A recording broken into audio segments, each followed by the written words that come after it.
Print आणि electronic माध्यमाच्या सर्व प्रतिनिधींचं संभाजीनगर शहर काँग्रेसच्या वतीनं आयोजित या प्रेस कॉन्फरन्स मध्ये काँग्रेस पक्षाच्या वतीनं मनापासून स्वागत। महाराष्ट्र प्रदेश काँग्रेसचे अध्यक्ष माननीय हर्षवर्धन दादा सपकाळ साहेब, जालना लोकसभेचे खासदार माननीय कल्याण काळे साहेब, लातूर लोकसभेचे अध्यक्ष माननीय डॉक्टर शिवाजीराव काळगे साहेब आणि सर्व वरिष्ठ आणि ते या पत्रकार परिषदेसाठी उपस्थित आहेत। पत्रकार बांधवांचं मी काँग्रेस पक्षाच्या वतीनं स्वागत करतो।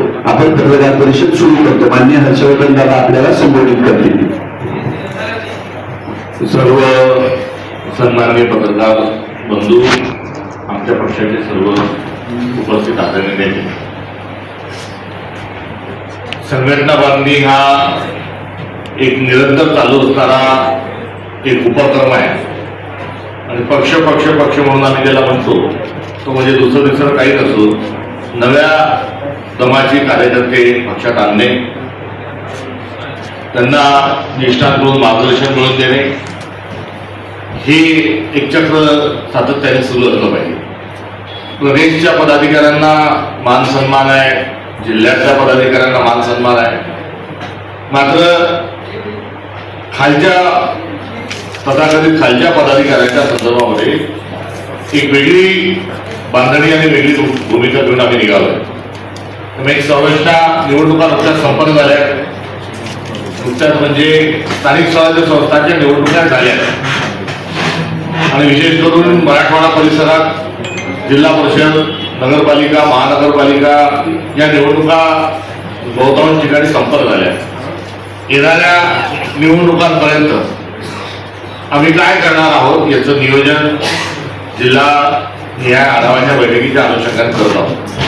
कुठलंही भाषण नाही, कुठलंही मार्गदर्शन नाही, कुठलंही संकेत नाही, तर येणाऱ्या काळात आम्ही संघर्षाची भूमिका घेऊन आंदोलन, सत्याग्रह, पदयात्रा हा पॅटर्न घेऊन पुढे जाणार आहोत। त्यामुळे सरकारला धारेवर धरणं हे सरकार मोकळं, बैर आणि आंधळ आहे, यांना ऐकून घ्यायचं नाही, यांना कुठलंही कृत्य काम जे आहे ते जनहितार्थ करायचं नाही आणि अशा वेळेस सत्याग्रहाच्या शिवाय, आंदोलनाच्या शिवाय आमच्याजवळ दुसरा पर्याय नाही। त्यामुळे मोठ्या प्रमाणावर आगामी काळात काँग्रेस पक्ष रस्त्यावर दिसेल, संघर्षाची भूमिका घेतलेला दिसेल। या संदर्भामध्ये आज स्पष्ट स्वरूपाचा संदेश हा देण्याकरता आणि त्याचं नियोजन करण्याकरता बैठकांचे सत्र सुरू आहे। तर दुसऱ्या बाजूला जी संरचना आमची जी आहे, जी अखिल भारतीय काँग्रेस कमिटीने फार आधीच आम्हाला जो मॅन्डेट दिला होता तो आता पूर्ण करण्याच्या दिशेने आम्ही जात आहोत। त्यामध्ये जिल्हाध्यक्ष, जिल्हाध्यक्षांची कार्यकारिणी, जिल्ह्याच्या फ्रंटलचे सर्व अध्यक्ष, फ्रंटलचे सर्व डिपार्टमेंटचे सर्व अध्यक्ष हा जिल्हा स्तरावरचा ढाचा आमचा राहणार आहे।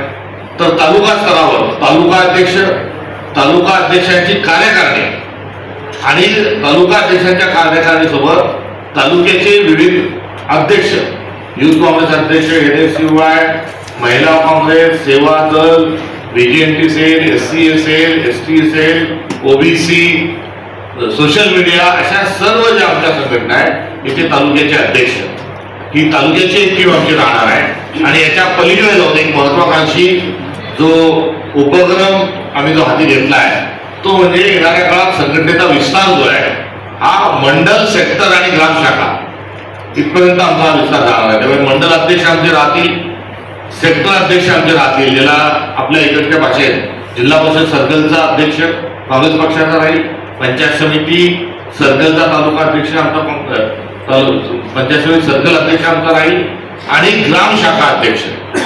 प्रत्येक गाव तिथे शाखा, हे 28,000 गावांमध्ये शाखा उघडायचं आणि ही अशी एक संरचना घेऊन आम्ही पुढे जात आहोत। आज त्यासाठीच ही बैठक आणि आढावा या ठिकाणी संपन्न होत आहे। तर जी महानगर आहे त्या महानगरांमध्ये त्या ठिकाणी देखील आमचं मंडल आणि सेक्टरची संरचना राहणार आहे। जिथे प्रभाग आहे तिथे आमचा